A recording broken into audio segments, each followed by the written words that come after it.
We're going to be making some roasted pumpkin seeds today. A friend of ours gave our son Gavin a pumpkin, so we thought we'd do some roasted pumpkin seeds on the fire, and we're going to show you how we do it. Normally you just cut your pumpkin open and you just kind of pull your strings out and your seeds, and you just get you some cold water like I got here, and you just run it over it and kind of just work those seeds out of that string. I about got this one done, but let me get my water going here. And normally you just rinse them out until you get them. You know, they'll kind of turn loose. You just kind of get all that orange stuff out of there. You just want to rinse them so they're nice and clean. So the next thing we're going to do is season them. And in just a minute we'll show you how we're going to do that. So we're going to season our pumpkin seeds now. And I've already put some melted butter in here. I just melted some butter in my Dutch oven on the fire and put it in this mixing bowl here. And you can make any kind of seasoning you want. This is the part you can kind of do what you want to with it. I like Creole seasoning, garlic, and a few other things. We don't have a lot, but we're just going to do with what we have. So you just make you up a seasoning. These will be kind of hot. And you always want to make sure you use a little bit of salt in it. Actually, if you want the pumpkin seeds to be even better and you've got the time, the best thing to do is put them in water and put salt in that water, saturate that water with salt, and let them sit for about 24 hours. And then dry them out, and then season them, and continue the rest of the process, because they'll be a lot better that way. This takes a lot more seasoning than it looks, so when you put some in there, and they all get white again, and it's acting like it's not sticking, you may have to add a little more. They're going to be, you know, heavily seasoned, so you'll be able to see when they get that way. They get kind of sticky, and the butter and all makes it stick to them. And when you roast them, you can sprinkle them again if you like, and that makes it stick to them a little more. So we're just going to keep adding a little bit here until we get them seasoned up real good.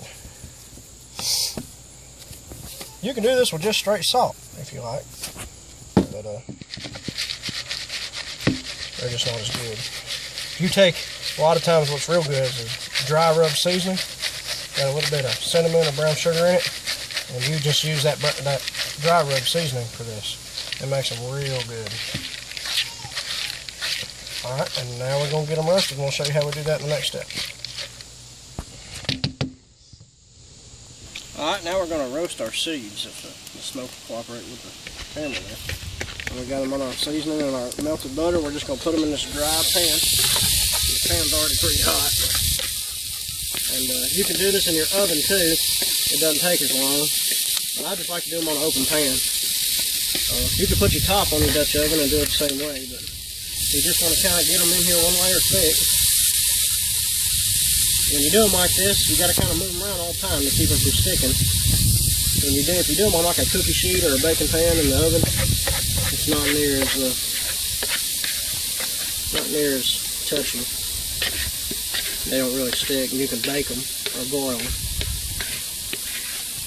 We'll get all of our seasoning mixed in here that I can get in here on it. And then we're just going to let them simmer here for a little while. Just kind of keep them mixed around. We'll let them brown a little bit and toss them, and brown a little bit and toss them for about 10-15 minutes, however it takes. Crispy we got them. You can stop after they've all browned a little bit, and they're good like that. Some people like them that way. We like them a little extra crispy, so we're going to brown them, and then I'm going to flip them and let them brown, and probably sprinkle some more seasoning on them. Roast them real good so they're nice and crispy. Since we didn't salt ours for, 8 or 24 hours, we just did them fresh. So I'm going to make them nice and crispy. So we'll come back here in just a minute when they get about done. Okay, so we got our seeds here, and they're getting pretty much done and roasted. I added a little bit of vegetable oil because our fire was a little hot. We was cooking a little fast. I didn't want them to burn. And you can do that, and it kind of helps the seasoning and stuff stick. Or you can add a little bit of burnt butter, or melted butter. I mean, like before when we added melted butter, you can add oil or olive oil or whatever you got, vegetable oil. And so we're going to pull them off the fire now and bring them over here so they don't burn. And so this is what they should look like when they're done. Nice and brown and seasoned. And that makes a nice fall treat. And you can also do these in let them dry real good and put them in a jar, and they'll keep for a long, long time, so you have them for all year. So, alright, well I hope you enjoyed our video. If you did, like and subscribe. Check out our blog, The Wright Family Farm at blogspot.com, and we appreciate it.